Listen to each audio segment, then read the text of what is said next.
myself the luckiest man on the face of the earth.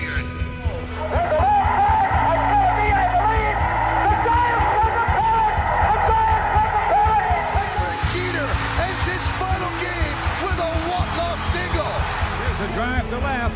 That one is long gone.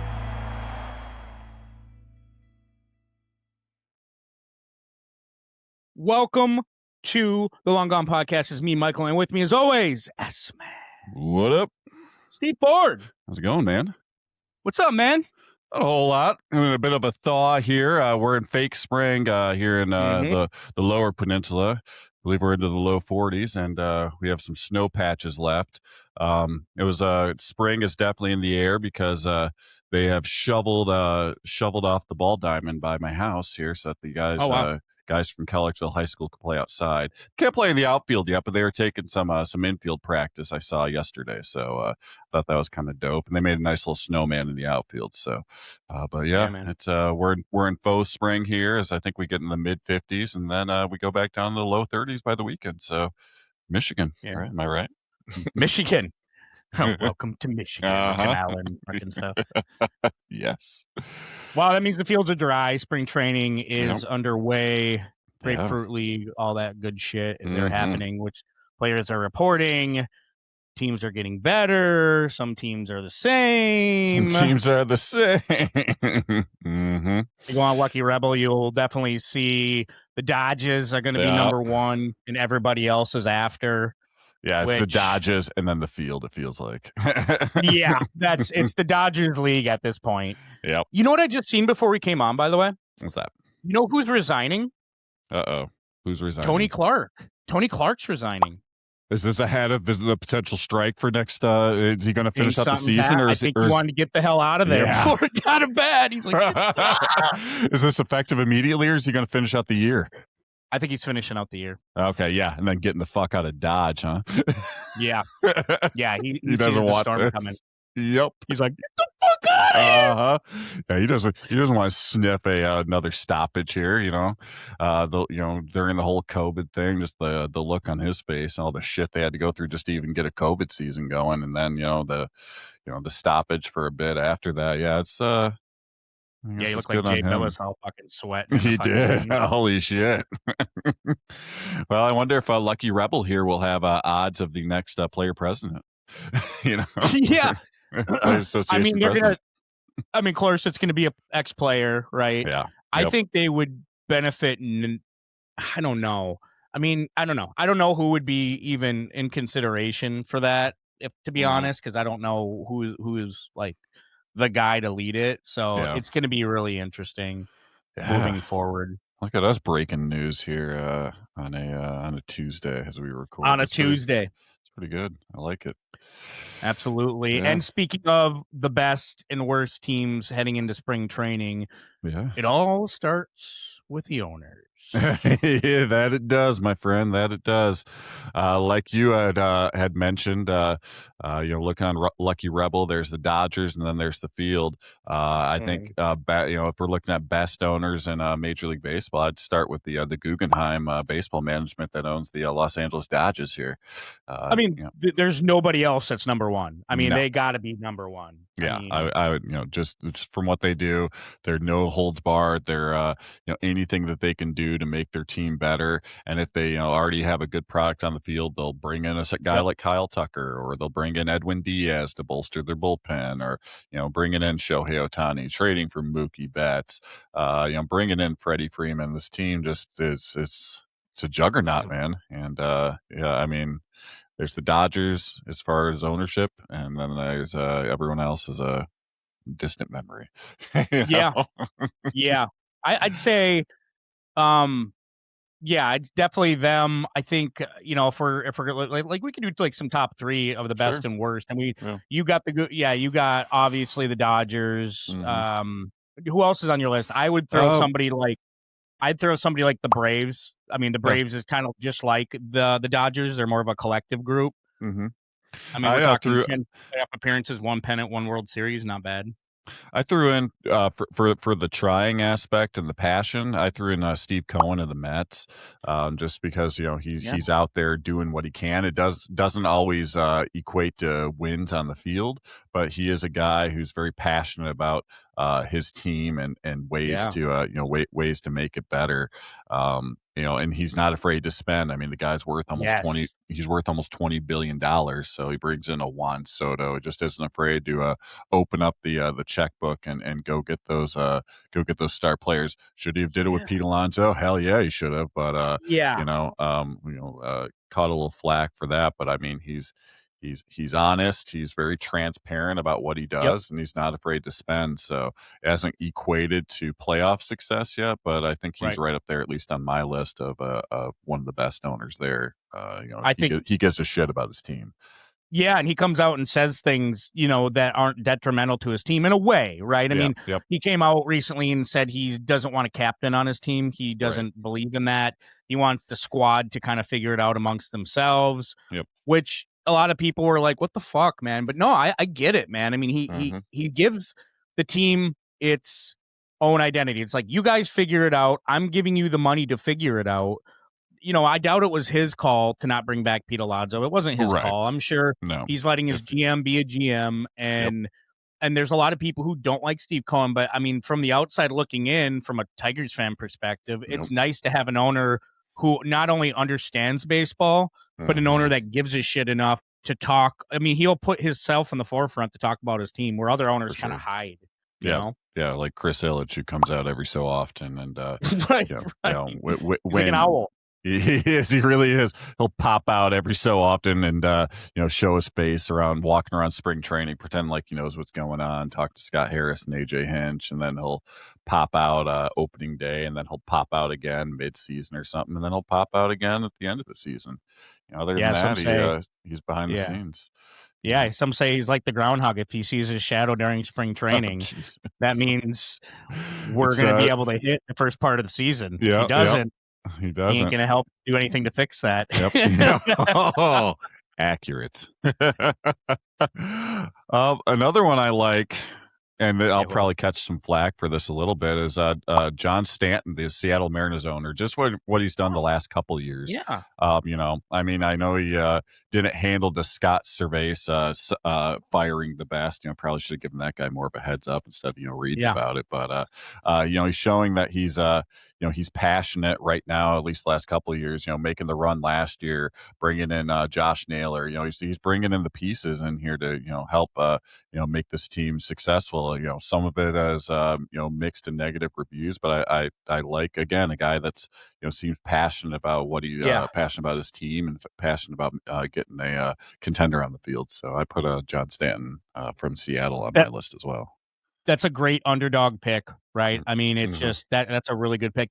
Somebody else we don't really talk about is an old owner, somebody that's owned the team since the 80s, since the beginning of the 80s, and that's John Middleton and the Buck families of the Philadelphia Phillies. Yep. Okay. Yeah, for sure. Oh, yeah. They're not afraid to spend, are they? Especially Dave Dombrowski running things. Yeah. Right. I mean, they knew who they were getting when they got that. They're like, listen, we don't need a farm system. Nope. But they're not. Just let us contend. They understand what the Phillies want and what that city is about. So that's led to 10 playoff appearances, 5 pennants, 1 World Series. Not bad. I mean, I think that's definitely a top owner. Yeah, for I sure. agree. I mean, that's some good ones. I mean, it's easy, right? If we were to choose the Steinbrenners. Steinbrenner. But I feel like they haven't really. Right. Exactly, dude. I just feel like they're like, one year they'll be really good, and then the next year they'll be like really bad.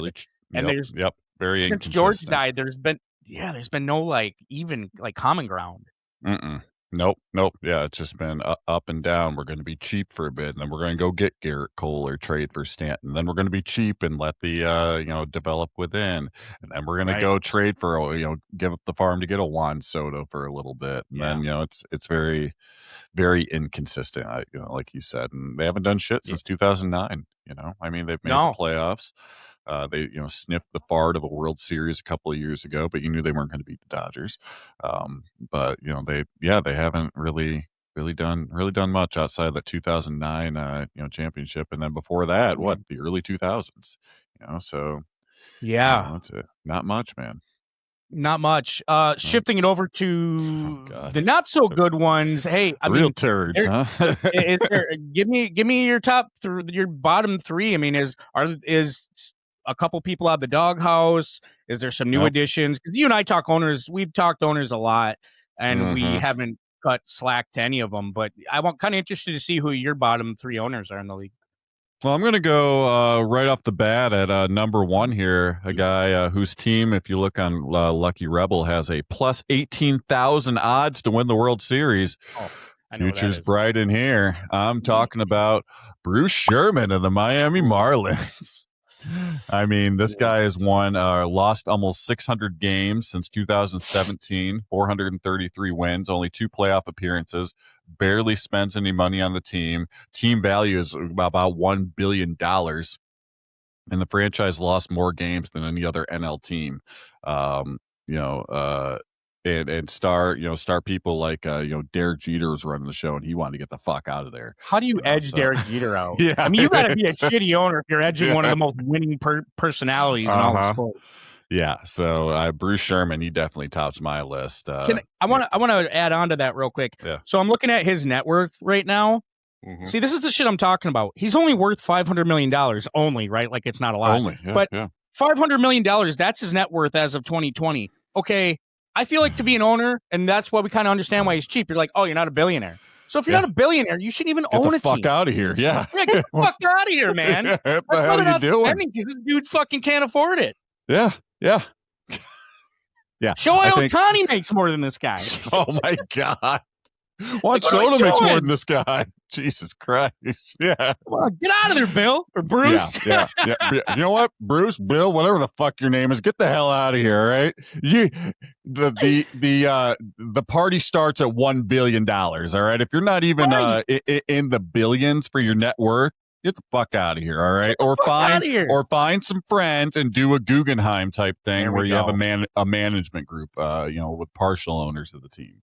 All that's right. The way it should. That's the way it's going, dude. Then that's you can own a fraction of the team and still feel like you're Mr. Big Shot here, but obviously you can't do it alone because you're one cheap fuck. All right. Obviously. Yeah. Steve, who's your next guy? I have a feeling I know. I'm going to drop a nut on this one, but it's it's Bob Nutting of the Pittsburgh Pirates. All right.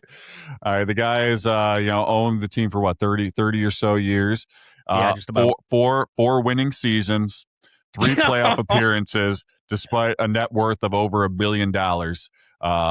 He consistently fails to really spend. I mean, this past off season they made some signings and had some rumblings for ties to players, but it wasn't really those big Kyle Tucker. It wasn't the big free agent signings here. No. It was basically we're showing that we care and hope that Paul Skeens will stick around and try and show the fan base we care. But I mean.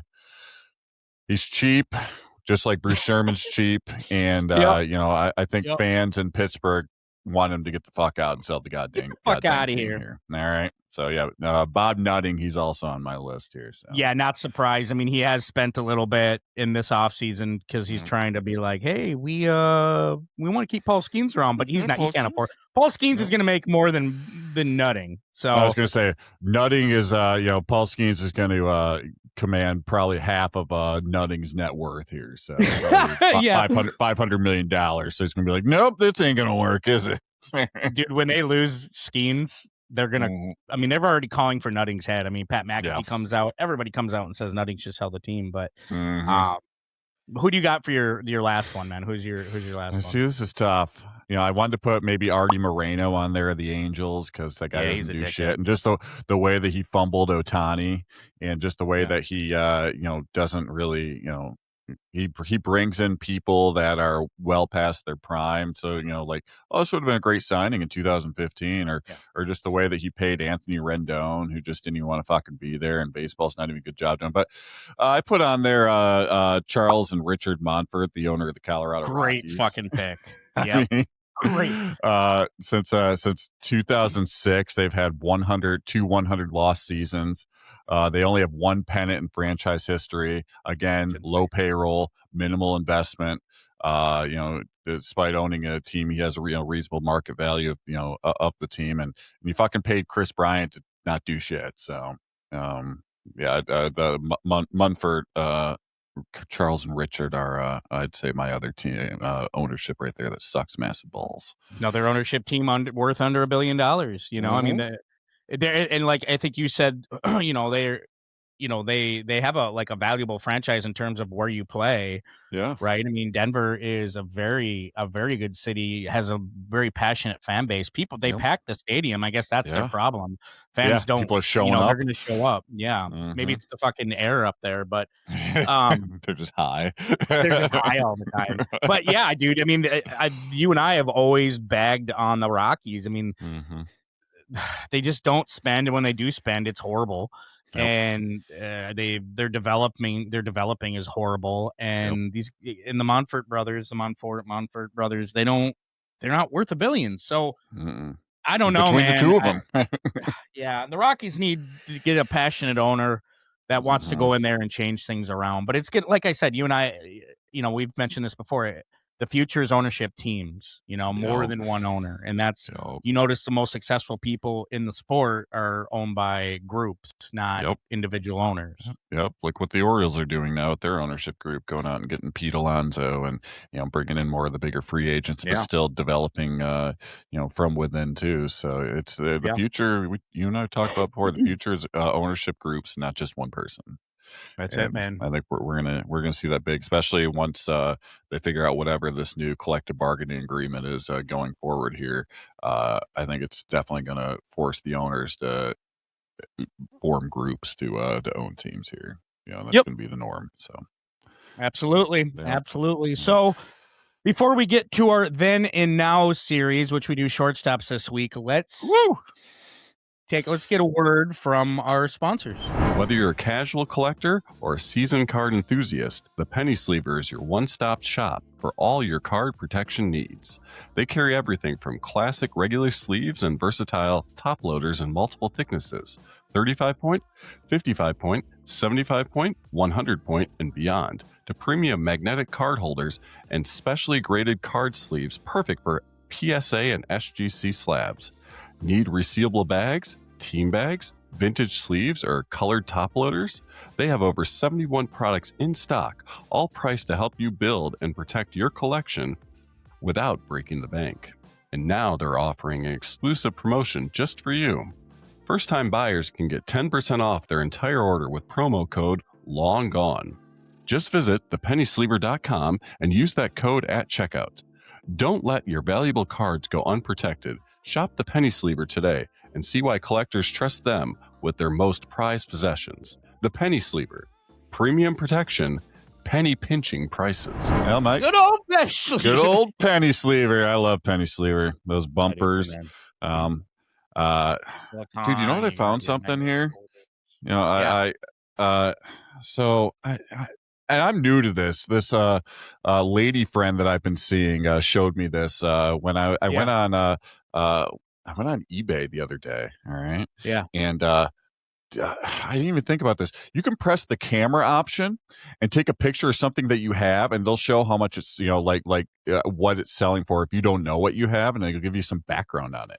So, like, I had some of these little blankets that my dad gave me that have, like, baseball players on them, and I took a picture of it and sent it on eBay, and it turns out it's like a 1914 tobacco blanket.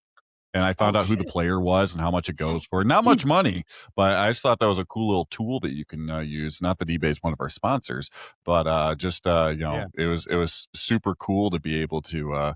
That's basically how I spent my Saturday night after that. Was randomly taking around your house, snapping pictures. I was, dude. It was a good time. Anyway, but yeah. Penny Sleever, pitchers and catchers are reporting for spring training. We got the Tops Series 1 coming out now, so get on Penny Sleever. Get your top loaders, get your cases. They got a whole wide selection of stuff. They'll meet all your needs there. So, your aluminum, get on there first. You got all your good stuff there. If you haven't checked out Michael's unboxing video, check that thing out. It's fucking sweet. But yeah, good stuff. Get, very, family oriented there. Use promo code LONGGONE for 10% off your first order. Just Penny Sleever. Fantastic product, fantastic people. Yeah, absolutely. I echo what Steve said. I mean, it's, we're in that collecting season. People are, baseball's around the corner. So, that's the biggest collecting, right? The biggest collecting is in baseball. So, started with some penny sleever. Absolutely. Yep. Moving on to then and now. Then and now, it's that time. We've shifted shortstops of the 90s. God, the shortstops of the 90s. I think we agreed on number one, but everything else is kind of a crapshoot, right? I thought the 90s had really good shortstops. The 90s had really good shortstops. They did. A good list, a good variety of people here. I'll kick things off here. Myself with the guy that we actually talked a little bit about earlier, and the guy who got his career started in the 90s there, and that's Mr. Captain himself, Derek Jeter, number 2. He kicked off his career there in 1995, and basically, hit the ground running with the Yankees. Another one of those players that can hit as well as do great in the field. Derek Jeter could do it all there, man. But great. Could hit for average. Could give you some pop in the bat if you needed to as well. He's the captain. Really, longevity, but had to start somewhere, and it started in the mid 90s there for him. So Derek Jeter, he comes in for me at number 5. Yeah, great pick. The captain, obviously really good. This my number 5 kind of goes against all the rules I've done up to this point because I didn't really choose Sandberg when we did the second baseman because his best years were in the 80s, and he didn't, he ended his career in the 90s. And I've done this with like the third baseman. Like I know there was somebody that commented, they're like, there's no, they're like, what about Scott Rowland? I'm like, yeah, Scott Rowland didn't really take off till the late 90s. Yeah. But with this, this is just more of like a remember pick, like a childhood memory.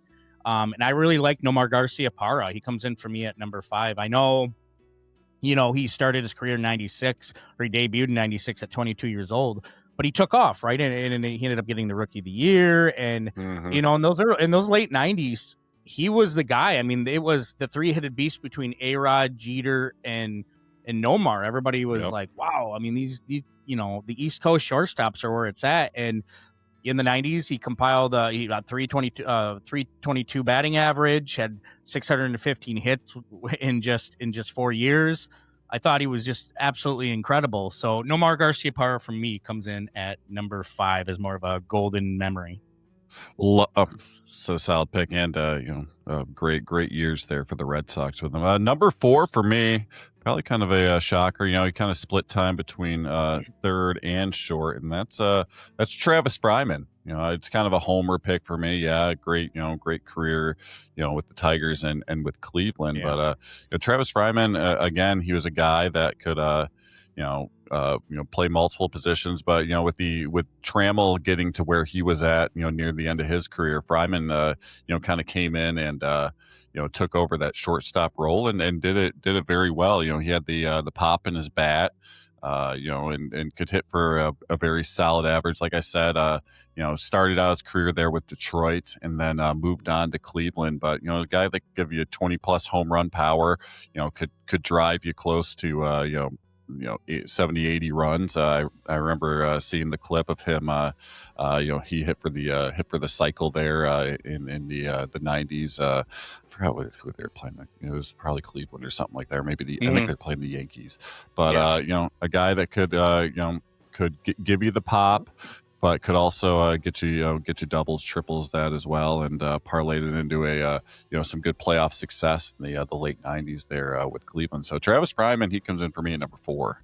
Dude, I love Travis Fryman. I like third baseman Travis Fryman more, but I thought shortstop Travis Fryman. Right?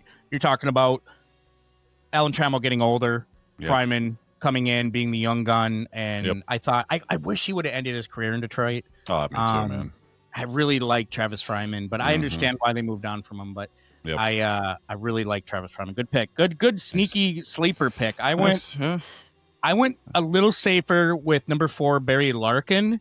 Okay. Listen, when everybody was talking about Nomar Garciaparra, Derek Jeter, Alex Rodriguez, there was a guy in the Midwest that was killing it the whole time. 12-time All-Star, MVP, 1990 World Series champion, 9-time Silver Slugger, 3-time Gold Glove. He could do it on the field, and with the glove. He could do it at the plate. I don't. His statistics don't like pop at me. Like when I look at him, I'm like, you're talking about a guy that probably shouldn't have been in the Hall of Fame. I mean, I think he's in the Hall of Fame just because in the 90s, remember Derek Jeter, A-Rod, Nomar, they came in the later 90s, right? So they came in the later 90s where the, Barry Larkin was started in the 80s, right? So it's just stuff like that. So he, in the 90s, he hit 303, 137 home runs, 639 ribs. Jeez. So yeah. So Barry Larkin for me comes in at number 4. That's a solid. Yeah, no, I'm all for the Barry Larkin pick there, and Michigan man too, right? Didn't you go? You went to Michigan for college, yeah.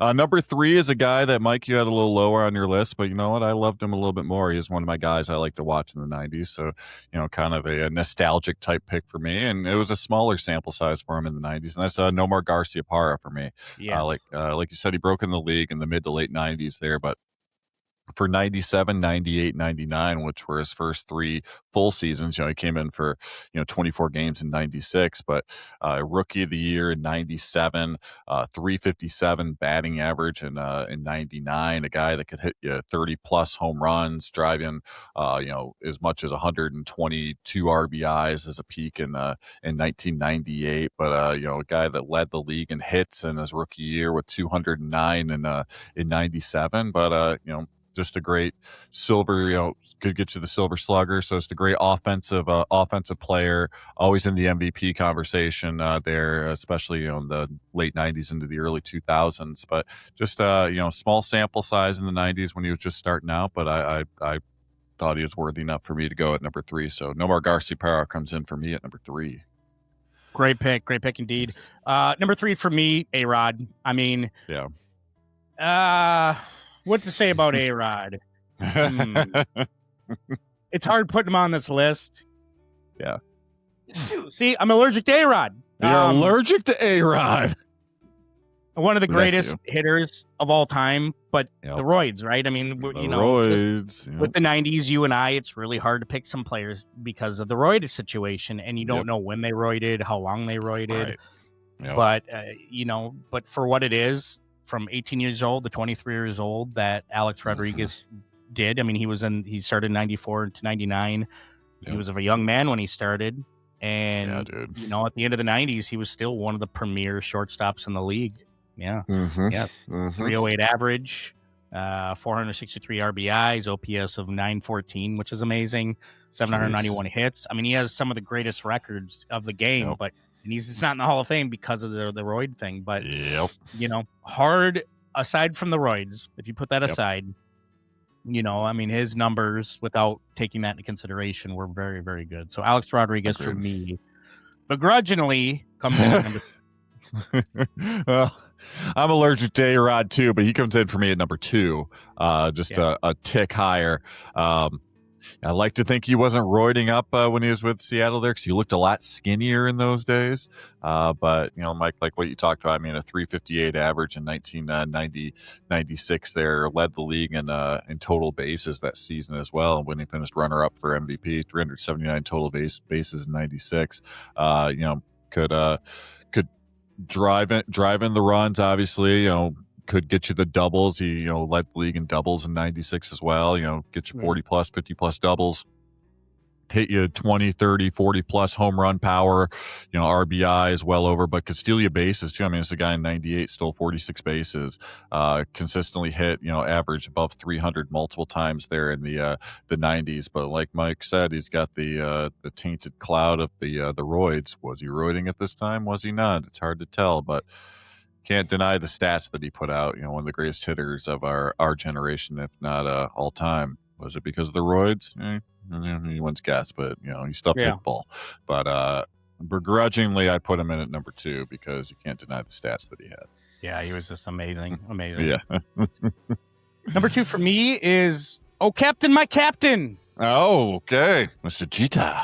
Mr. Jeter. Yeah, it's hard, man, to not like, you can't keep him on this list. I mean, you can't not keep him on this list just because he was a great 90s player. He came in the mid 90s, again, breaking my rule of not being there the whole time, but his impact was definitely felt in the 90s. I mean, won Rookie of the Year in 96, was a runner-up on MVP in 98, 99, dark horse in 96 or 97. You know, it was a guy that compiled a 318 batting average, OPS of 815.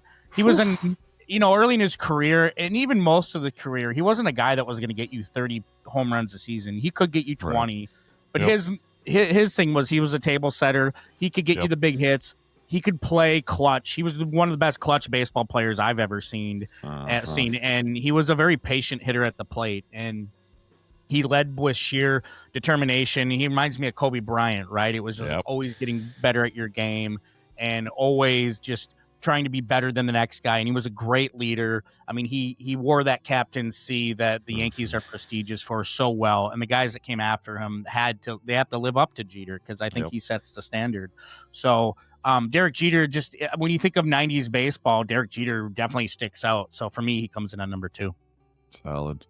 Well, number 1, I think we did agree on one, and that was number 1 with the Iron Man here, Cal Ripken Jr. Oh, yeah. He comes in at number 1. I mean, he did a lot of his work was done in the 80s. Came in and first full season was 82, but in the 90s he was still going strong. MVP season there in 91. Obviously, the model of consistency. The guy would come out and play every fucking day. Could give you the pop in his bat, 30-plus home run power, 100-plus RBI potential if you wanted to as well. But just could do it with the bat. He could do it with the glove too. I mean, it's a guy who, excuse me. How many Gold Gloves? Surprisingly, only 2 Gold Gloves in his whole career, guys. I mean, but it's got to just be the company that he went up against there in the 80s and in the 90s. But model of consistency, could do it on all parts of the field. So Cal Ripken Jr., he comes in for me at number 1. Yeah, same as well. One of the best right-handed shortstops ever. He kind of started the trend of the tall shortstops, which brought in Derek Jeter and A-Rod later on. So, that he kind of set the standard. A very good Hall of Famer. He didn't have. He had the 3,000 hits, the over 1,500 RBIs. I mean, he was a guy. Probably the best Oriole, aside from Brooks Robinson in their history. So, and it's cool that he's part of the ownership group now too. So, agreed. Cal Ripken number 1 unanimously. Yeah, and let's not forget that his brother kidnapped his mom, right? Yeah, he needed the money. He needed the money. Billy Ripken. Steve and I have Billy. had serious conversations about this. We have. Oh my god. So let's shift from the then to the now. The now. This guy for me coming in at number 5, still fairly young. I mean, he's 26 years old. Yep. If you're on Lucky Rebel going in for your future bets, I think he'll be right up there in MVP consideration, seeing as he finished 4th in the MVP voting last year. And that's Geraldo Perdomo for the Arizona Diamondbacks. Yep. This guy's coming into his own here. I mean, since he's gotten into the league, he just keeps getting better. I mean, he went from a 3.5 WAR in 98 games in 2024 to playing on 161 games, getting a WAR of 7. I mean, tapped into his home run potential. And got himself 20 home runs last year, 100 RBIs, can steal you the bases, 27 stolen bases. Isn't going to strike out much either. I mean, this is in 161 games this past season. He struck out 83 times, can draw you some walks. He had 94 walks, can hit for a solid average to 290 average. He just seems to keep getting better. And I think that trajectory is going to continue here into this season. So Perdomo, he comes in for me at number 5. Nice. Perdomo. Good pick indeed. I went with Ellie De La Cruz, number 5. Solid. I think people are just waiting for him to bust out. But, I mean, this is a guy, while we're waiting for that big momentous season, still putting up solid numbers. 86 ribs last year, 22 dingers.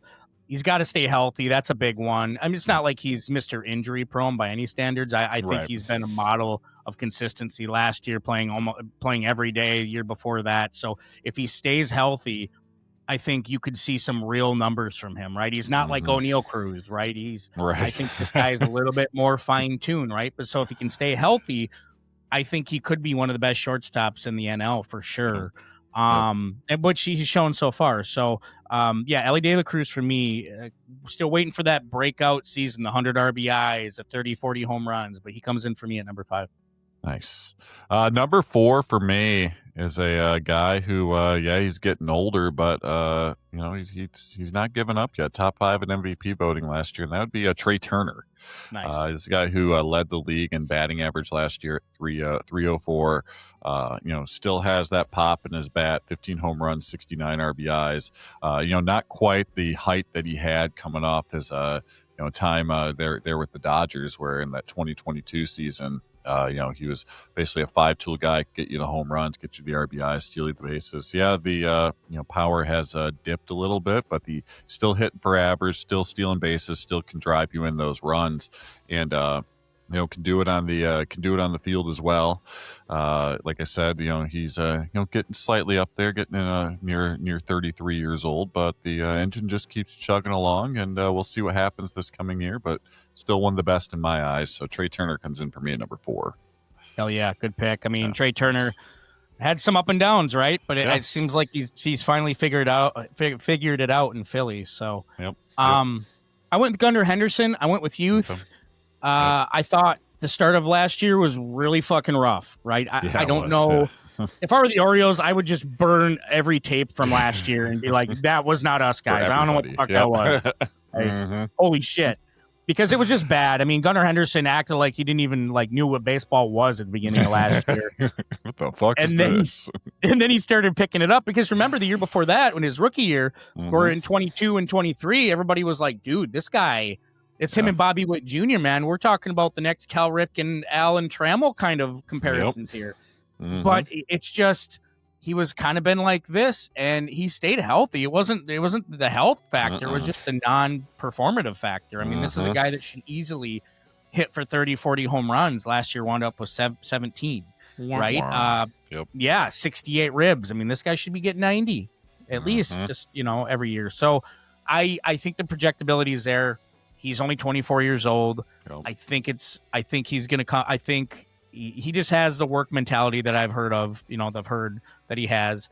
And I think that team will be a lot better this year. You got leaders in the clubhouse now, like Pete Alonso. And I think Gunner's going to take off again. I think that was just a speed bump. Yep. And I think he's worthy of my number 4. He's worthy enough for my number 3. All right. I put him a tick above everyone else just because, it was, like Mike said, it was a blip in the radar, I think. Last year, just take everything from every player on that Orioles team and just flush it down the toilet and just say this is a reset.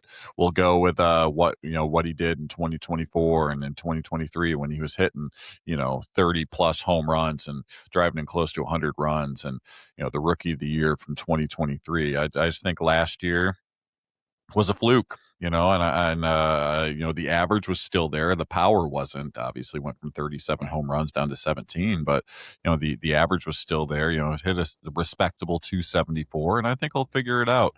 He stayed healthy, was very, he's been very durable. That's the good thing about Gunnar Henderson here, and I just think last year was just an abnormality, I think. So I think he's going to be a lot better this coming year. So for that reason, I put him in as my number 3. Yeah, I mean, rightfully so. Number 3 for me, I'm probably going to catch flack for it, but it's Mookie Betts. I just... Boo! No, I'm just kidding. Yeah, man, I know I'm being a homer pick. I know, people who listen to the show, I think very highly of Mookie Betts. He's one of my favorite players of all time. I'm not ready to quit. You're not giving Mookie up, Betts. Don't quit on me, Mookie. Listen, last year was a great year. I'll be the first to say it, all right? But it still wound him up with 20 home runs, 82 ribs. I mean, Shohei Ohtani and some of these other guys are kind of are starting to outperform him. He's going to be 33 years old this year. You're going to be approaching the mid-30s soon. So obviously there's going to be a natural descension, right? There's going to be a natural Right. dip in the game. We understand that. Yep. But I just still think he's a quality player, and I know a lot of people don't want to hear the "Wow, Christ, who cares about fielding?" But I still think it's a big thing. I think he's a great fielding shortstop. He's one of the best athletes I've ever seen. Who can play outfield, infield. He can play all over. And the thing I love about Mookie Betts, he's not a fucking liability at the plate. He's not going to get 100 strikeouts like he used to do in 23 and 22. He's a guy that can literally hit 30 home runs a season. He has 30 home run power, almost 40 home run power, but he has 30 home run power, and he's not like Riley Green where he's going to strike out 150 times.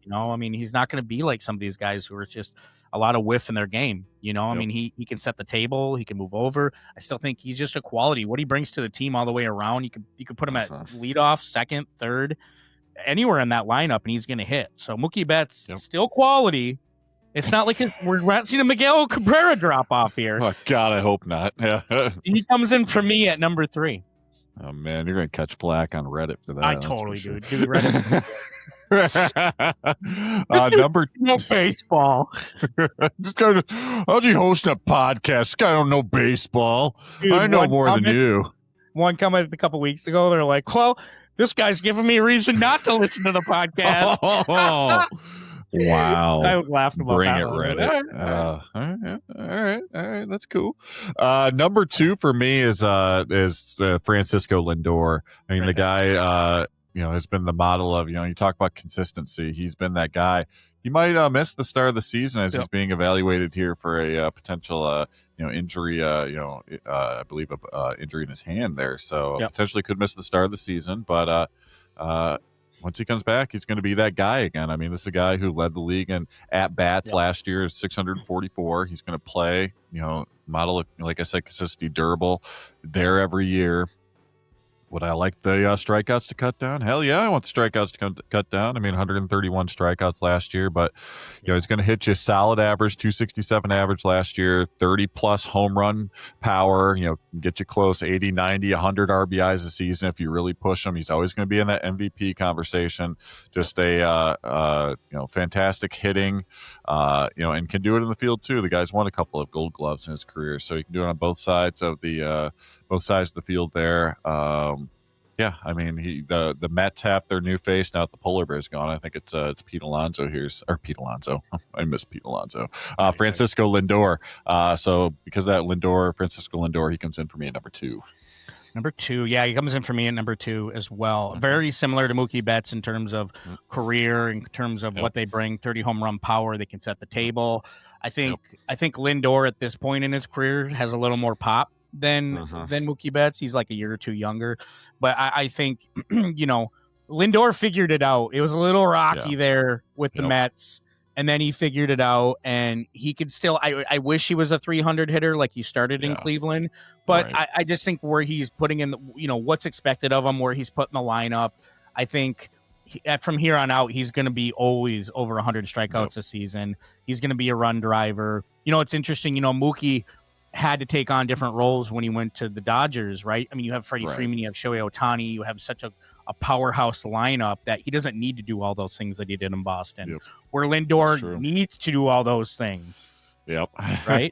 Yep. To stay relevant, you need him to be a run driver. You need him to get those RBIs for you, because there's not a lot of people that are going to do it, especially now that they lost Pete Alonso. I mean, they got Soto, right? But Soto, he has a lot of that, obviously, to his game, but he's not. I don't know. I feel like Alonso. It's like you can always rely on Alonso to bring in the runs, where Lindor is like, okay, I'm gonna have to do this, but just with Soto and some of my supporting cast, which is a good supporting cast for sure. But Lindor, he's worthy of it. I think he's just and he's a good fielder. He's a really good fielder. So he comes. Yeah, I mean, I don't know. Let me see how many fucking Gold Gloves he's won. I don't. Two Gold Gloves. So that makes sense. I mean, it makes sense. So he comes in for me at number 2. 2 Gold Gloves for our number 2 guy. Well, here's our number 1 guy. I think we agreed on this one as well, and that's Bobby Witt Jr. This guy fucks, man. Yeah, he's really good. No ifs, ands, or buts. It was kind of a quote-unquote down year for Bobby Witt Jr., but still led the league in hits. I mean, 184 hits on the season, which was down from his 211 hits in 2024. But doubles machine, led the league in doubles, can get you the triples, has the power in his bat to give you 20, 30 home run potential. Can get you over 100 RBIs if you want him to. He steals bases. I mean, 49 steals in 2023. 38 steals this past season. He's going to hit you for decent average too. Led the league in average 2024 at 332. This year 290, or this past season 295. He's going to win an MVP at some point here. It's just a matter of when and not if. And not only all the offensive that he does, he's fucking great defender too. 2 Gold Gloves already in his career, so he's doing it all over the place. This guy's a superstar. He's going to continue that trajectory and continue to be one of those faces of MLB. So Bobby Witt Jr. comes in for me at number 1. Yep, I echo that, Steve. Just a really good player in his first 4 years. A guy that plays. I love how durable he is. Yeah. He plays almost every game. He can play hurt. I mean, he's been roughed up before. He's young. I mean, obviously, he's 25 years old. And, you're kind of coming into a point in your career where it's like he's going for that. He already signed like a bigger contract. He's going to go for that next big contract. So you're going to, potentially see some bigger numbers. And he's still waiting to get that MVP. And he's on a good trajectory to do that. I mean, he puts up good numbers. He's very reminiscent to Cal Ripken in the early stages of his career. And it's fun to watch Bobby Witt Jr. and it's just a really good player for the Kansas City Royals. So, Bobby Witt comes in for me at number 1 as well. Nice. Yes. Well, that's our then and now at shortstop. We're moving next on the diamond for next week. This is it. Left field, Barry Bonds. Left field. All right. It's basically like Barry Bonds and who? Yeah. For sure. Yeah. Again, it's going to be, we got to look at it's the 90s, so those steroid clouds are going to loom over some of these players. But it's going to be Barry Bonds and next. Yeah, unfortunately, man. Yeah. So this week, if you want to lead us into Collection Corner, do it. Yeah, I was going to say it's time for our monthly hobby huddle segment here in Collection Corner, which is sponsored by our Mark Movers app. So, I had to enjoy this interview that we have with Nicholas Green of the Market Movers in this segment of Hobby Huddle. So, shall we head on over to Collection Corner? Let's do it. All right. Yeah. Ready to ride the next big hobby wave? Market Movers puts the entire sports card and TCG market right in your hands. With pricing on over 7 million cards powered by real sales data, including eBay, Fanatics Collect, Golden, Heritage, and more. Track your collection on mobile or desktop. Instantly see your value in P&L by sport, year, player, set, or grade. Compare any card side by side. Monitor live price swings to spot trends early. Uncover underpriced deals. And set custom alerts so you never miss a move. With Market Movers, you turn market data into smarter buys, bigger profits, and a stronger collection. Sign up today and try it risk-free for 14 days. Plus, get 20% off for life with the promo code GONE20 at marketmoversapp.com. What's going on, everybody? Welcome to another segment of the Hobby Huddle. And with us today, that's not Teapot. We got Nick Green here from Market Movers, our sponsor of the Hobby Huddle. Nick, how's it going, man? It's going well. You got me today, filling in for Teapot. Yeah. So hopefully I can fill his shoes.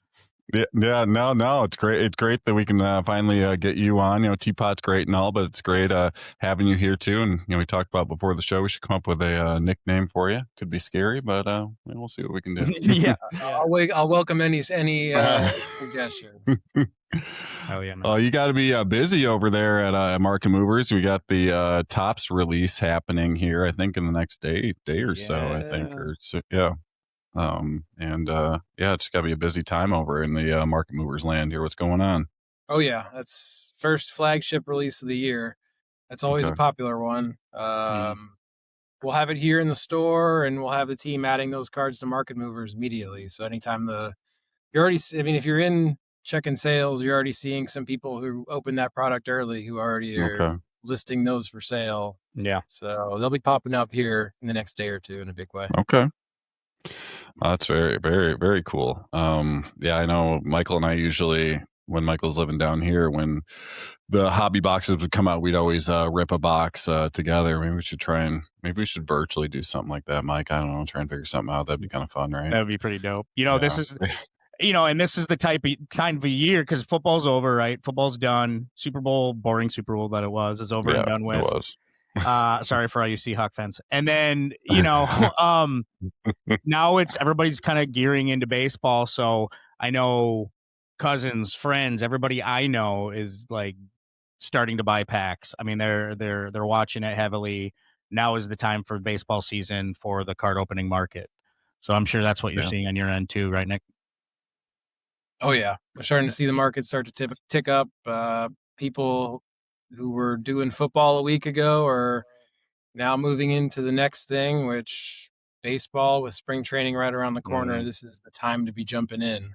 This is that time. This is usually a really good time of year, probably for the baseball card market, as the weather starts getting warmer. I know here in Michigan we hit the 40s, so it kind of felt like 90 today. Yeah. But the eyes are definitely on spring. You have a few baseball indexes you want to go over. Baseball index versus the SCI 500 and market movers. You want to talk about? Yeah, I can jump in there. Let me open this up.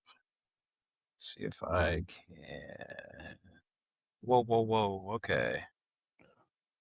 Let's see. Looks great. All right. Wow. So I went ahead and pulled up our market pulse, which we had. You can see my screen, right? Oh yeah. Yep. Yeah. Okay. All right. Just want to double check. Pulled up market pulse. This is kind of it within market movers, where we've built a bunch of indexes by different categories covering different sports. I think we've gone over this in the past, but just a refresher. And what I've done is I've pulled up 3 of the most relevant baseball indexes, looking at 2010 through 2017, 2018 through 2020, and 2021 through 2023, and comparing those against our SCI 500, which is just a compilation of the 500 best sports cards across all categories. And that kind of gives you an idea of where the overall sports card market is heading. So if we compare that against these 3 indexes, looking at, just over the last 2 weeks, they're all already outpacing the SCI 500. Oh, wow. This is showing that people are starting to transition over to baseball. You're starting to see more sales, more dollars coming in as people are gearing up for spring training. We see this really every year at this time. It's super predictable. Super Bowl ends. People want to keep, collecting and engaging with cards. Baseball, spring training right around the corner. Everyone's feeling optimistic. Every team has a chance to win the World Series. Everyone's going to be an MVP. So this is kind of that period of general excitement, and people are buying and selling cards.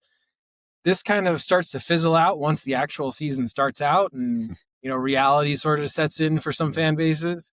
You might be a Colorado Rockies fan and realize that you have no shot, and all of a sudden you're already eliminated. You're already eliminated, and all of a sudden you don't care about cards anymore, and so you're going to start to see some of this excitement fizzle out. So this is really like that time if you're trying to sell cards, great time to sell. We're still sort of early enough where it's still kind of a good buying space. With more cards just hitting the market, it's really just a good time to be a baseball card collector. Oh yeah, for sure. And let's talk a little bit about players who who are already moving. Maybe go over player movements that you've been seeing recently in market movers. Who's seeing the largest price and volume gains as we head into these spring training months? Definitely, I can pull that up as well. Ooh. Hope you can still see my screen here. We sure can. Jose Canseco, let's go. All right, so I pulled up movements next, which this is you'll see some oddballs sort of pop up. Kyle Lewis. Whoa. So we go down here, but this is again where we're seeing, like, you can look at how cards and specific players, which I have filtered here, are moving over time. So looking specifically at the last 2 weeks, I pulled up just baseball cards, PSA 10s, rookie cards only, just to give us a good, accurate base. I put 10 sales, so every card would have had to sell 10 times over the last 2 weeks. And looking at players who are starting to get a little price movement momentum, we're starting to see their prices go up as we're entering spring training. Obviously, Jose Canseco being at the top here. bit of a surprise, but I That is hadn't a been paying surprise. attention to Jose Canseco's news. I don't know if he did something or something happened that would have caused his price to spike. Yeah. With that guy, you kind of never know. It's true. He is a loose cannon. There's some other ones in here, like Kyle Lewis. Lewis. I don't even know where he's at right now, but maybe there's a chance for a bounce back season for him. Maybe some people are starting to sneak in and buy some Kyle Lewis cards early. Guys like Manny Machado, established stars, kind of already on that Hall of Fame track. It's always a good buying opportunity with players like that. So no surprise there. Bo Jackson, again, kind of an odd one to be popping up in here. But he just announced that he was battling cancer not too long ago. Oh. He announced that on, I think I was watching the Dan Patrick show, and he came on, Super Bowl weekend, and they had guests, and he was one of the guests, and he actually announced he had he's better now, he's in remission, but I guess he had cancer, a prostate cancer, and so I was so it doesn't surprise me that he's up there because you start seeing his name out there quite a bit. Yeah. Wow. Well, yeah, glad he's in recovery. Definitely. Yeah, for sure. But so his cards are up a little bit, 16% over the last 2 weeks. Nolan Arenado, no surprise. Tony Gwynn, again, a bit of a weird one. Gary Sheffield. But you'll get these kind of older stars, retired players popping up just as baseball season kicks off. Mm-hmm. People generally are more excited about the active players, but as they switch over to baseball, they go back to players they used to love and start buying their cards up as well. Yeah. Okay. So a couple more down here. Julio, Adley, Aaron. No big surprises there. But those are players who are seeing their cards prices start to increase as we go into spring training. Mm-hmm. The more telling metric to me would be sales volume, looking at who's seeing more sales, even if they're lower priced. I think there's a lot of players on here that are sort of in that were hyped up at one point, maybe didn't perform or got injured, and now they're sort of due for potentially a bounce back. I think a lot of people are buying in on that. So like Jordan Walker, Cardinals have kind of gone into rebuild mode. Yeah. He sort of has an opportunity in front of himself to become, kind of the guy of that team. Mm-hmm. Evan Carter, kind of a dud last year. Obviously, Nick Kurtz, fantastic season. Yeah. Oh, yeah. This is just generally people being excited about baseball, and obviously he was a hot player last year. Eloy, I don't even know what's going on there. Is he healthy right now? Yeah. we always laugh that he sneezes and injures himself. Yeah, so, for real. Maybe people are on the Eloy train a little bit. This just kind of goes to show that any little bit of news or just a group of people being optimistic can kind of move the market pretty quickly on some of these players. Yeah. Okay. Guys like Volpe and Harris, maybe had down points or were injured last year. Those fan bases obviously still really care about them, so they're just getting excited for spring training. Yeah, your guy Riley down here. I don't know who's buying Wander cards. Oh God! You can go ahead and stop that. What's the sales volume? What are we looking at? 14 sales in the last 14 days, so not a lot, but up from 9 the 2 weeks prior, which is still too many. Way too many. Yeah, 9 too many. My gosh! This is more like active players who are actually playing versus retired.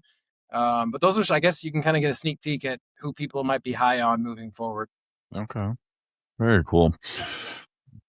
Yeah, the Wander Franco definitely surprises me there, because why anyone want to buy any of his cards is beyond me right now, right? Yeah, that's a little nuts. Yeah. But yeah. Well, looking ahead, go ahead, Mike. No, I was saying, I do the Whatnot app a lot, and for auctions of cards, and I see the Bowman ones are really popular right now. They came out, and then I see some people getting the museum packs. It's always the hot releases are the ones that people are auctioning off for the highest dollar, which is pretty crazy. But names that you do see, the names that we've seen on that list, that's crazy. I haven't seen too many of those names that are going for high dollar. It's usually your normal ones, right? Your Shohei Ohtani's, your Freddie Freeman's, those are pretty huge. But it's interesting to see I wonder where the market's going to be in terms of like some of these like free agent players that we talked about. Like the first time we spoke with Market Movers in the first interview, I remember we seen, Schwarber, remember before Schwarber signed, right? Yep. When he signed with Philly, he was up there by a lot. There was, God, who else was up there? You had who else? There was a few of them. Some high dollar free agents. The Kyle Tuckers were going pretty big at the time. Wondering are they're going. I wonder where their market ends up being. Like it just flattens out when the season starts, or they still ride pretty high. That's gonna be interesting to see. Yeah, those will definitely be interesting to see. I think a lot of those players, especially when they're switching teams, there's sort of they have to get acquainted with the new fan base a little bit. There's a little bit of excitement when they're coming in, but if you're a team like the Dodgers and you get Kyle Tucker on top of an already star-studded lineup, God, right? He's just sort of the cherry on top of a massive team that you're already excited about. You might not see his cards move a ton, but if he, comes out and gets off on a tear, you could see those start to rise. Yeah, for sure. Looking ahead to spring training, I'd like to get a sneak peek of your 10 player picks. Your best buys right now, and just preface this by saying we're not giving out financial advice right here or anything like that. Just players you're looking at as a potential rise that could increase in value here. By the All-Star break. As we go ahead to spring training. Yeah. Not financial advice. This is for fun. This is for fun.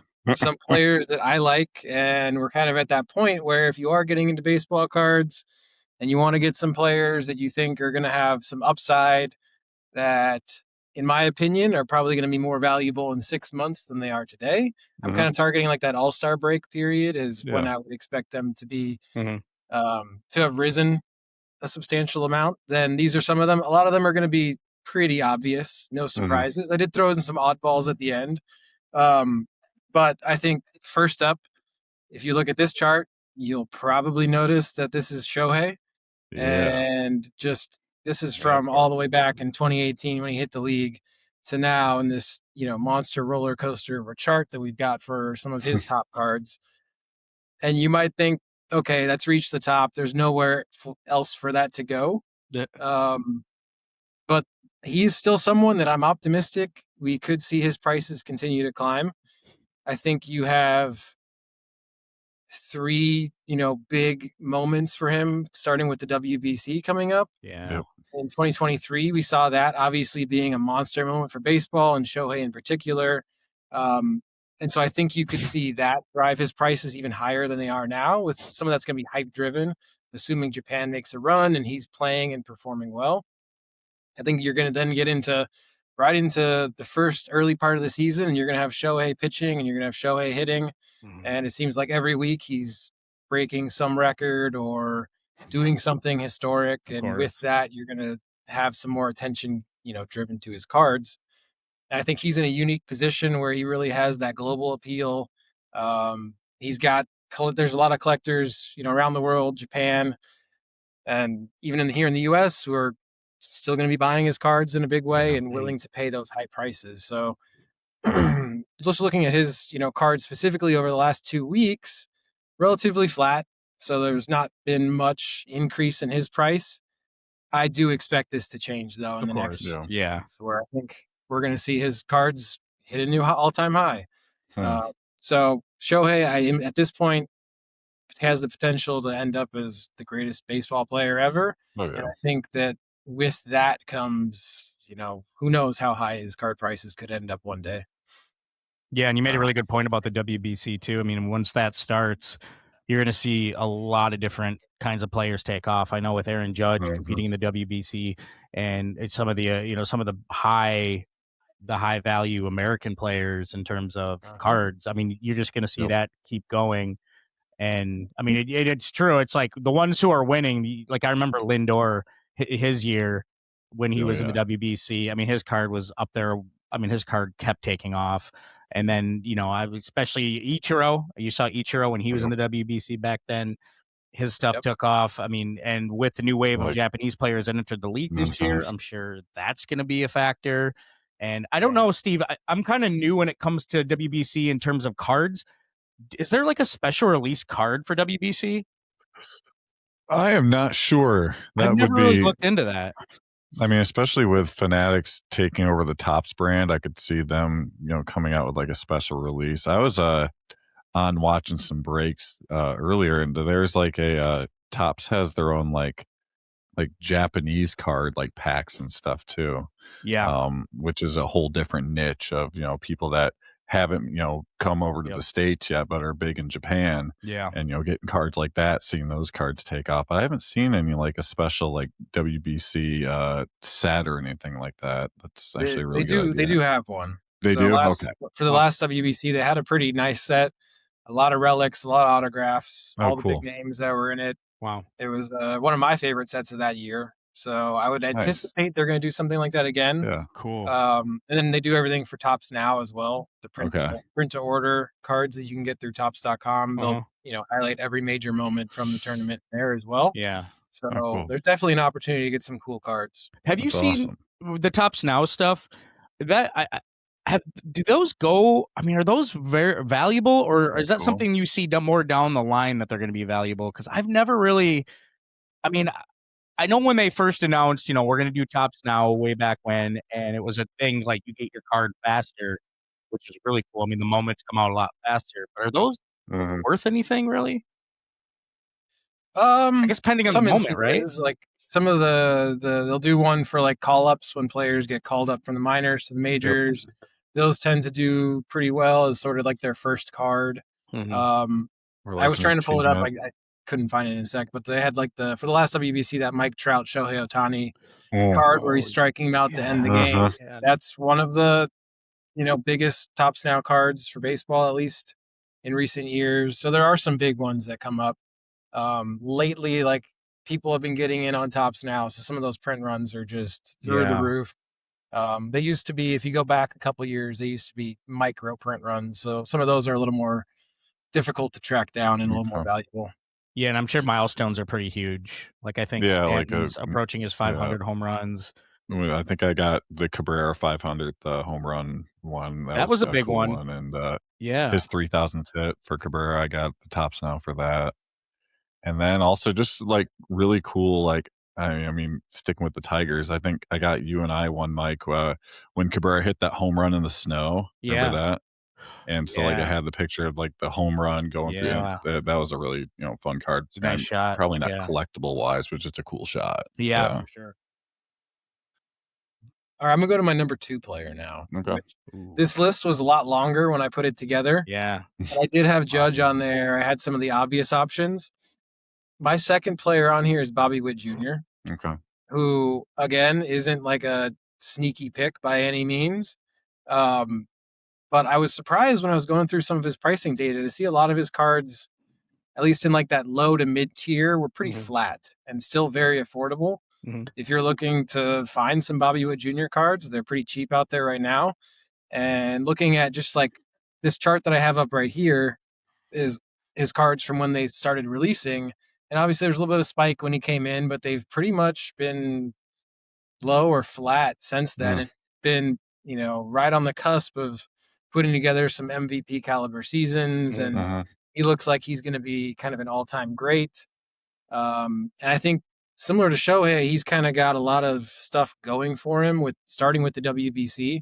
In 2023, we saw like Trey Turner kind of put on a show for the USA. And I think this could potentially be Bobby Witt's year for him to do something similar. Yeah. And if he goes off in that tournament, his prices are going to skyrocket. Yeah, the trajectory is definitely there for sure. Yeah. Yeah. And I don't think, maybe I'm wrong, but I don't anticipate the Royals being a huge competitor this year. Your Tigers running away with that. So I don't think, maybe they sneak into the wild card, but I don't think the Royals are going to go on any deep postseason run. But I think he could still be putting up some MVP caliber numbers throughout the year.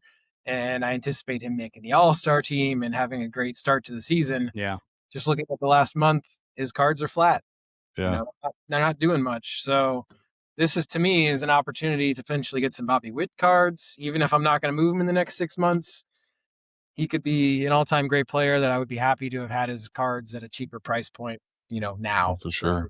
5 years from now. One thing I love about him is that he's so durable. I mean, the guy plays 150 to 160 games a year. I mean, you don't see a lot of players do that, especially at his position. Yeah, he's great. And so he's a player I love to watch. And obviously he's big into cards. So yeah, he is. He is big into cards, isn't he? Yeah. I know. Hopefully he's buying some of his own cards. Yeah, I tried reaching out to him. I was like, I'll slide in his DM, see if I can get him to bite, but no luck. Nothing. No bueno. Who the hell? What is it? So he's my second player. Yeah. Third player I got in here, Ellie De La Cruz, who Okay. I think is a player we've super hyped when he got called up and we were seeing all the highlight plays that were coming out of him seemingly daily. He's a player who has kind of seen his prices fall. I don't necessarily think that's any fault of his own. I think that's maybe just the nature of playing for the Reds, and not really living up to the hype as a team.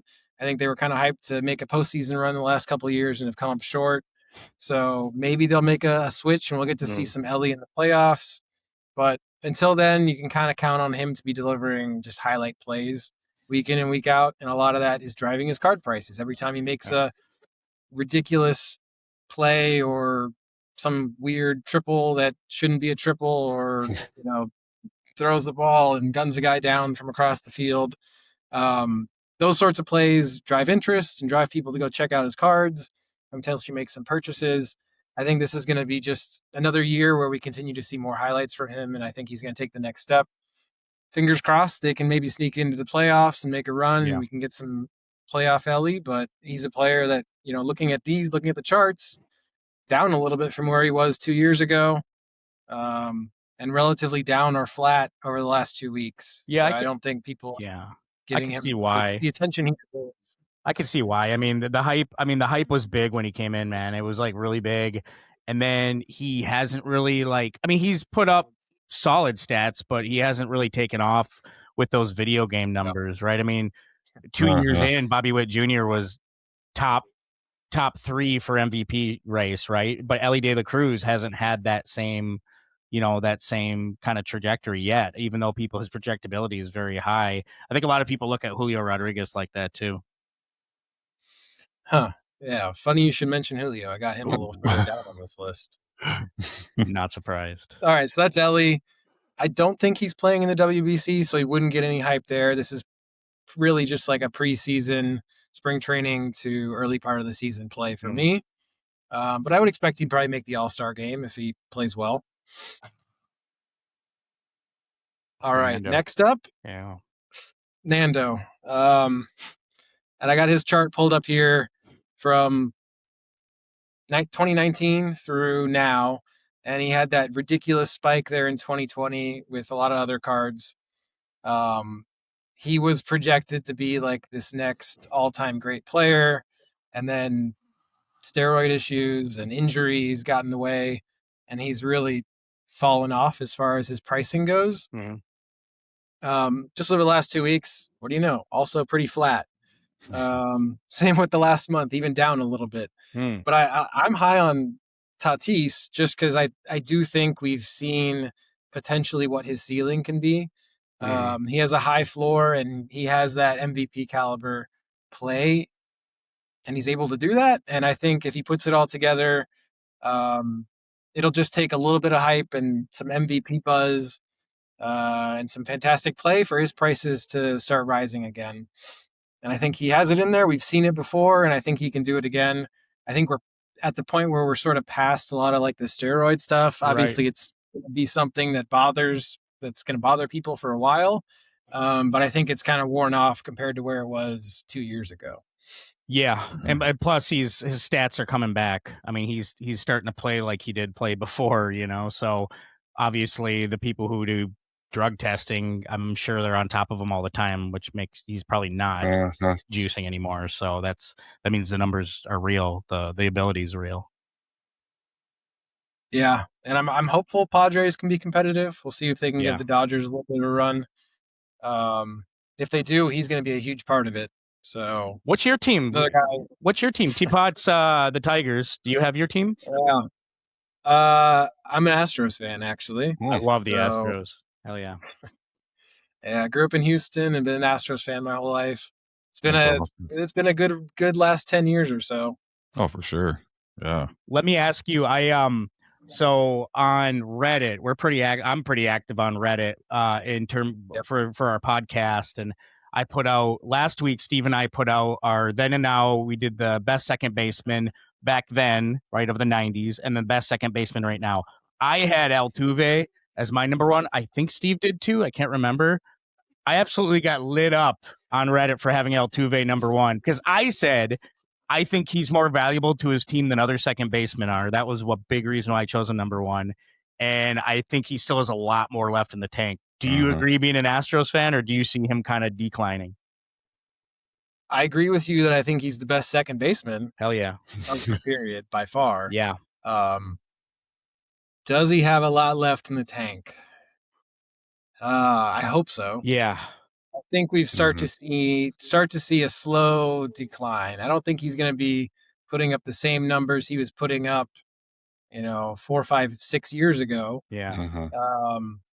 But I still think he's going to be a huge part of the team, and I think he does have a play style where I think he'll be able to play, up until he's 40 years old. Hopefully, yeah. I would expect his power numbers to dip a little bit, his average to drop a little bit. He's going to lose some of the speed. But I think he has the tools to still be a very productive player going forward. So hopefully they can continue to build a strong team around him and not put it all on his shoulders. But I think, he's been the best second baseman.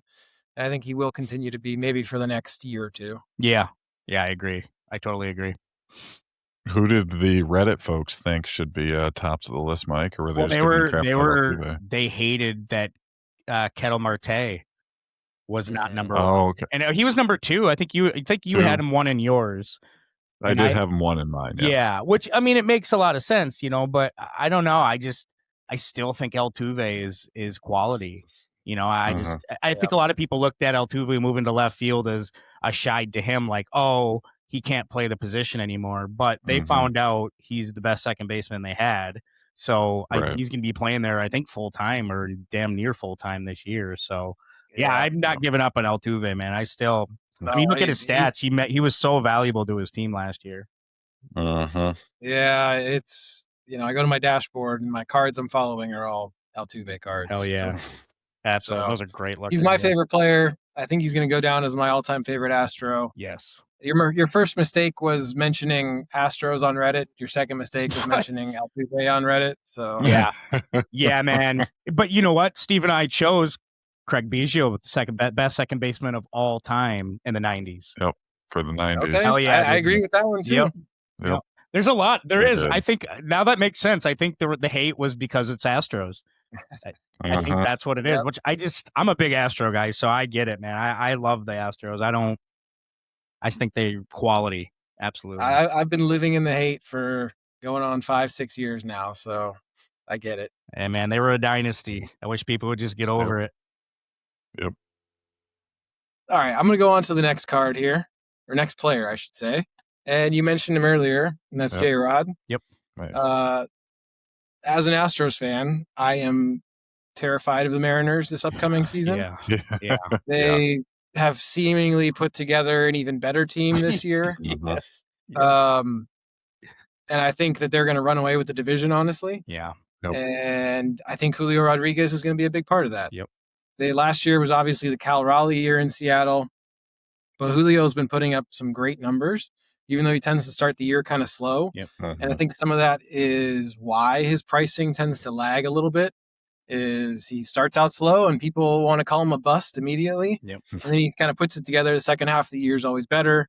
If they make a deep playoff run, and if somehow we have a Mariners World Series for the first time ever, I would expect he'd be a big part of that. I think if he is a big part of that, he goes down as an all-time great Seattle Mariner already, and he's super young. And I think that there's just a huge opportunity around his cards. He's one of those players who kind of was already labeled a bust compared to where he was in 2022. But he's super young and has a long career ahead of him. And I think he's going to be putting up some great numbers year in, year out. So his cards, I mean, you look at this, since these cards came out in 2022, they're just basically in free fall, some of the higher end stuff. Yeah. Again, what do you know? The last 2 weeks.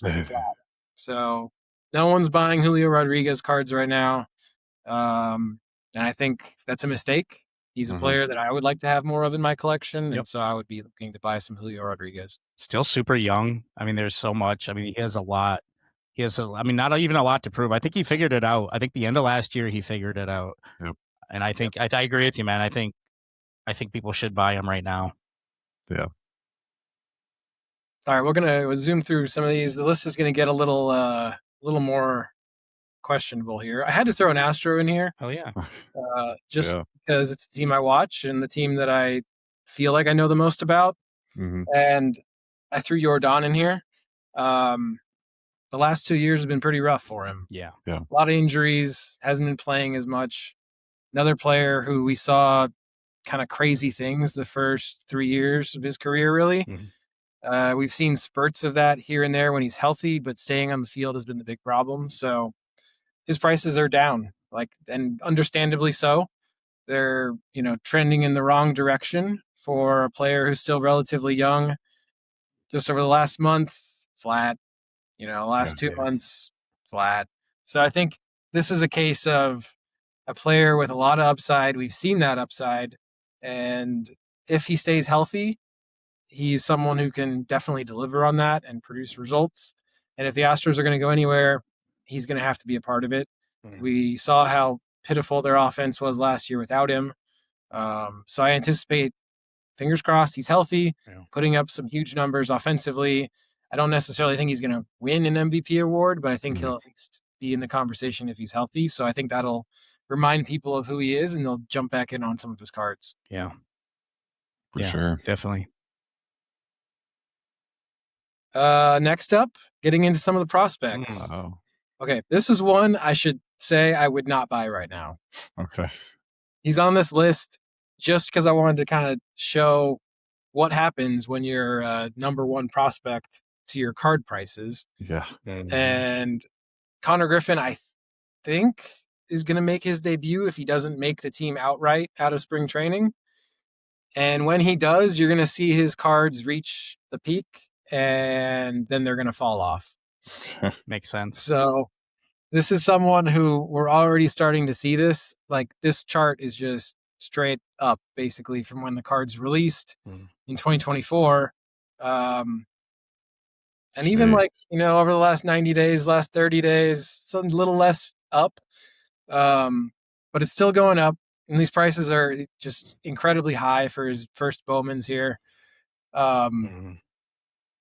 Maybe he comes out of the gate and he's a difference maker in Pittsburgh and takes them to the playoffs and has a fantastic start to his career. More than likely, he's going to come out, be overhyped, struggle a little bit, maybe still show some promise.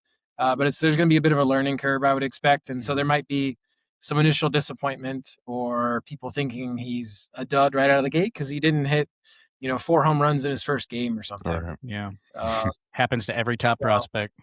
Exactly. So this is someone who, if you think Connor Griffin is the next greatest player of all time, these prices are probably low. Yeah. But more than likely, he's still going to be a great, productive MLB player, but I don't think you can expect greatness every time. So maybe a cautionary tale. If you have some Connor Griffin cards, maybe it's a good time to start getting those ready to list, to sell, and just see kind of how the spring training goes for him.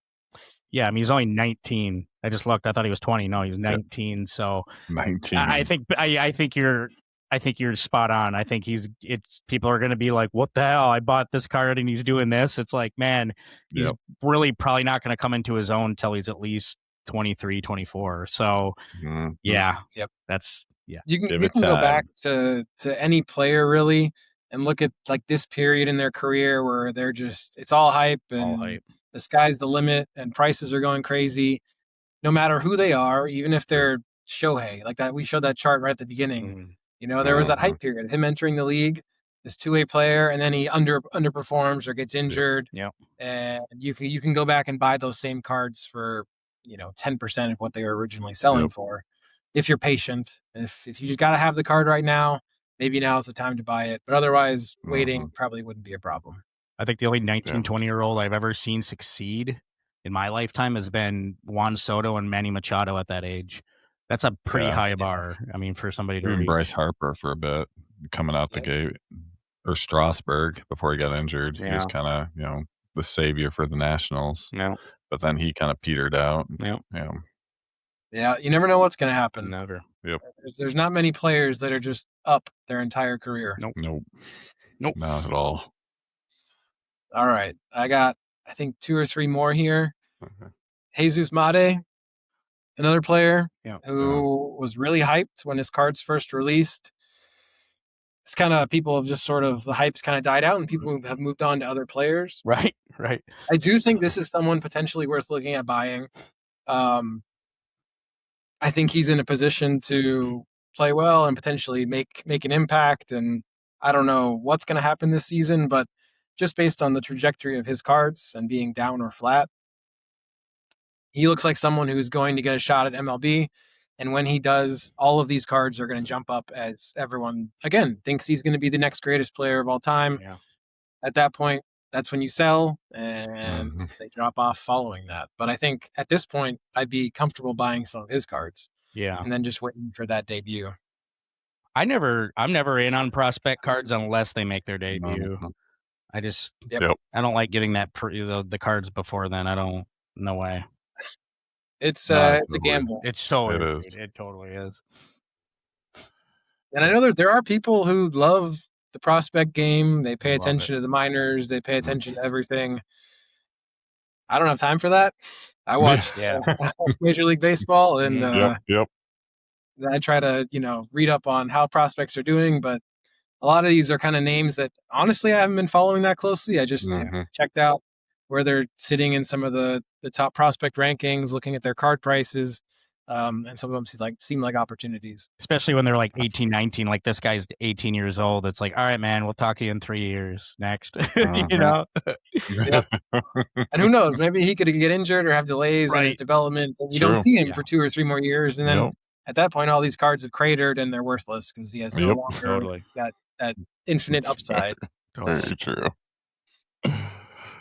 All right. The last 2, Jason Churio. Ooh, okay. This is a name play. This is someone who his card prices are down or low. He doesn't have a ton of cards.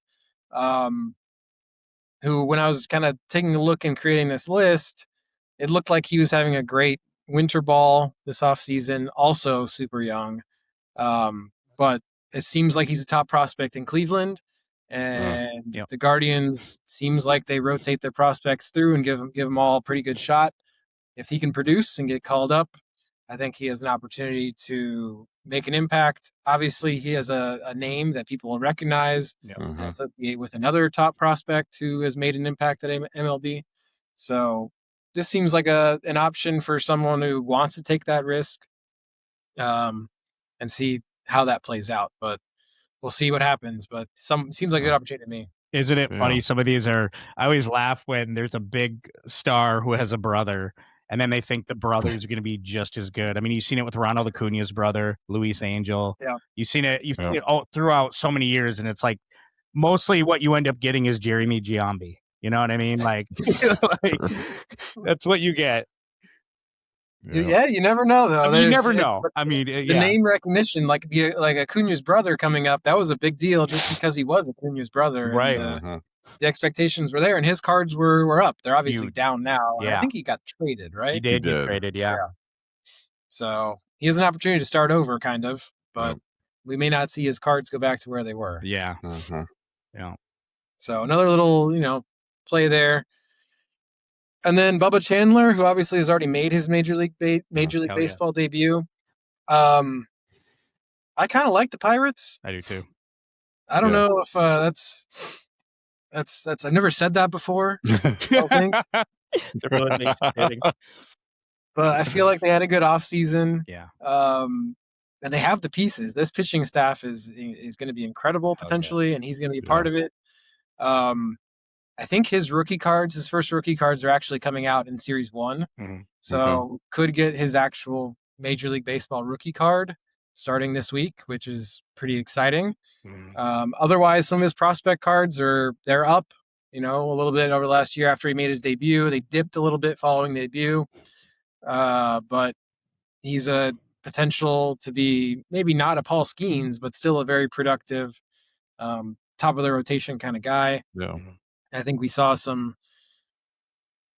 pitchers last year, like Savage and some of those other guys, when they made their debut, their prices spiked. They started putting some numbers up. Not saying he's going to do that, but if the Pirates can get off to a hot start, I think looking at the attention Paul Skeens is going to get, some of that might rub off on a guy like Bubba Chandler. I still think that's a prospect. Sure. I mean, he came in as a two-way player, and they just made him stick at pitcher, but man, he was such a good hitter coming out. Agreed. So that's my list of 10 players that I like, with the exception of Connor Griffin, who I like, but I'm not buying. Yeah, I'm staying away from Connor Griffin. I'm staying away from there's like a list that came out. Yeah. Jesus Mate, okay. Yeah. Yeah, Connor Griffin, man. That's like, it reminds me of the Jason Dominguez hype. Remember that from a couple of years ago? Oh my God, yeah. Not only was it, big hype because of the, the what if, but then he was also a Yankee. Yep. So that made double the money, it felt like. And he's doing okay. Yeah. But he hasn't lived up to that hype that it was Dominguez fever from a couple of years ago. I call it Sam Darnold syndrome, where they're going to be amazing right out of the gate. But those are the guys you got to give time to. You got to give them 4 or 5 years. Yep. Then they're going to come into their own. Not everybody can just come out of the gate being amazing. It just doesn't work that way all the time. Everybody just wants to be the first to get whatever it is when cards come out and players are playing well. But patience is definitely a virtue in the card game. And if you can wait a little bit, I mean, even Manny Machado on that list is probably going to go down as a Hall of Famer. You can get his cards significantly cheaper than Connor Griffin right now. Yeah. That's for sure. I'm into that. Man. Well, actually, I have one more thing. I was going to ask anything else going on here at Market Movers. I saw you guys do a once a month. You do a Ask Us Anything. Cassava meet and greet. You want to tell us a little bit about that? Because that's very interesting. Learning about the app and stuff. I know I am, but it's cool that you all have those monthly meets that you can just like pick you guys' brain on stuff. Yeah, we got two live shows we do every month. The first one being that Ask Me Anything. That's with Teapot. I join when I can, but he's really leading that. And you can get in there and go one-on-one with him. And if you have questions about literally anything, he'll answer it. Card-related, market movers-related, sports-related, anything. He does a really good job of making sure everyone gets their answers to any of their questions. And he's really insightful and knowledgeable about everything related to the hobby. So we do that once a month for all of our members. And then the other one we do is a Market Movers Live. So that's like a live show where we'll do it from the studio here. We'll answer questions. We'll play games. We'll do trivia. This is just for Market Movers members. So it's a small kind of group stream we do. And then we do a lot of giveaways there. So if you're a member, you can join that stream and enter the giveaways for free. And we'll give free cards pretty much to anyone who's in there. Very cool. Well, speaking of giveaways, we have something to give away here, don't we? And we've been hyping it up all month here since the mid to end of January. And that's a 2025 Topps Heritage High Number Hobby Box. And I believe we have drawn randomly, and we have a winner for that, don't we? Ooh, we do. Drum roll, right? We do. Yeah. Mike, can you put like a drum roll thing on there? A cute drum roll. I'm definitely going to put the person's name up here for sure. Okay. You want me to announce it, Nick, or would you like to? Or go for it, Steve. All right, it's hopefully we pronounced the name right, Jared G, or Gerard G. Hopefully Jared I pronounced it right. I apologize if I didn't. But congratulations, you are the winner of the hobby box, and we'll be in touch here via the email. We have your email, so we'll shoot you an email here and claim the prize. And congratulations! Congrats, man! Yeah, congrats. Yeah, I love a good hobby box, especially Topps Heritage. It's one of my favorite lines from Topps. So yeah, it's a congrats to great him. Product. Thanks, Jared, for being a member. Everyone else who became a member and entered, thank you. We appreciate it. Oh yeah. We'll do this again in April. We'll have another box to give away. So cool. Not sure exactly what it'll be yet. We'll announce that probably next time. But if you sign up for Market Movers using code GONE20, you'll get to try it for free, get started for free, and you'll be automatically entered to win. Hell yeah. So. Cool. Yeah, it's a great app. I love Market Movers. Just learning it and just seeing the different graphs and just following your collection, just having everything in one place. Just it's a beautiful thing. Well, So I got to admit, really it's kind of appreciate all that you guys do. It's become a problem with me because it's like you get down a rabbit hole, and then it's like playing a video game, right? You're like, okay, I'm going to try this video game out. You look up and you're like, holy shit, I've been playing it for 3 hours. Like, oh my God. And I'm like that with the Market Movers. I'm on it, and it's just like, wow. And then all of a sudden you look up, and you're like, oh, man, I've been sitting here how long? Oh, man. It's become a problem. There goes my Saturday night. Yeah. Next thing you know, you're going to be using it to make some purchases. You're going to have 20 different packages showing up in your mailbox. And wires saying, what's all this? What's all these charges? Yeah. Okay. Well, Nick, it was great having you on. Yeah, man. Look forward to doing this here again next month. And thank you for all you do there at Market Movers. Y'all are great.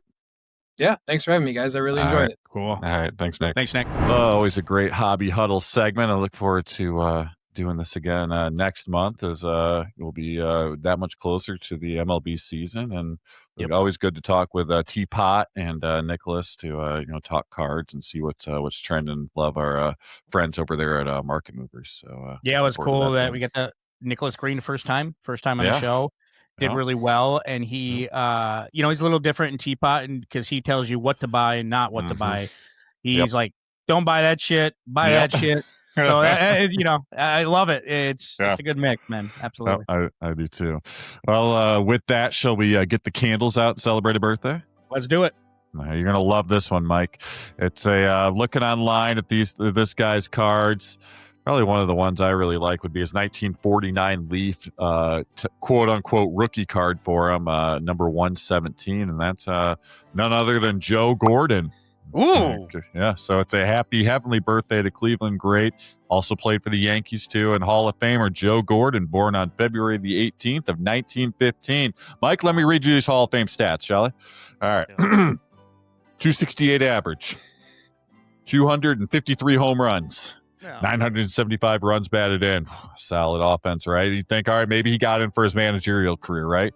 Nope. 305 wins to 308 losses for a 498 career winning percentage.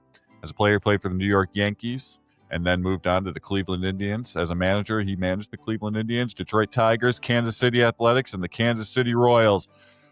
Career highlights: he's a 9-time All-Star, 5-time World Series champion. He did win an MVP in 1942 and part of the Cleveland Guardians Hall of Fame. He was elected to the Hall of Fame, baseball's Hall of Fame, in 2009 via, you guessed it, Mike, Veterans Committee. Mostly because of all the work he did with the Yankees, all right? Yep. He was a Yankee, Mike. He's a Yankee. Well, and he won the MVP in 42, which, we were in World War II, so a lot of our best players were gone. Yes. Yep. Mm-hmm. But hey, I'll put his 268 average and 253 home runs up against some of the greats of the game, right? Fuck, dude. They were just walking into the Hall of Fame back then. Yeah, they were. Here's a little trivia here on Joe. He was the first AL second baseman to hit 20 home runs in the season, doing so 7 times, with his peak being 32 in 1948. Wow. There you go. Welcome to the Hall. In 2009, Mr. Joe Gordon. Happy birthday, buddy. Happy birthday, you son of a bitch. That's a winner. Yeah. Well, that's a fucking show. Good show, man. Good show. Yeah. I mean, anytime the Veterans Committee is brought up, it's like... You love it, man. Doesn't take a lucky rebel bet to know that someone's going to be in the Hall of Fame and they're not a very good fucking person. Not a very good statistical person. So I'm telling you, you let those, if they played for the Yankees though during their prime. Oh yeah, they're going to the Hall of Fame. Yeah, you were on the roster. Yeah, I only played one game. You're in the Hall of Fame. So what? You're fuck it. You're in. All right. Yeah, you had to Babe Ruth some soap in 27. Exactly. Yeah. You're in, bro. You're in, buddy. All right, cool. Oh, what's that? You held Joe DiMaggio's jockstrap? Put him in. Yeah. All right. Yeah. Holy shit. When the coming weeks, then and now we're coming to the end of then and now. Spring training's underway. We're going to see spring training games. We're going to be talking World Baseball Classic here in the next week or two. Yeah, that's coming up. Yep. Got some good interviews coming. I Got a packed house, man. Packed plate coming in. Yeah, full plate. Yeah, looking forward to it. Should be a lot of fun. Absolutely. But in the meantime, everybody have a great week, and we will catch you guys all next week. Deuces.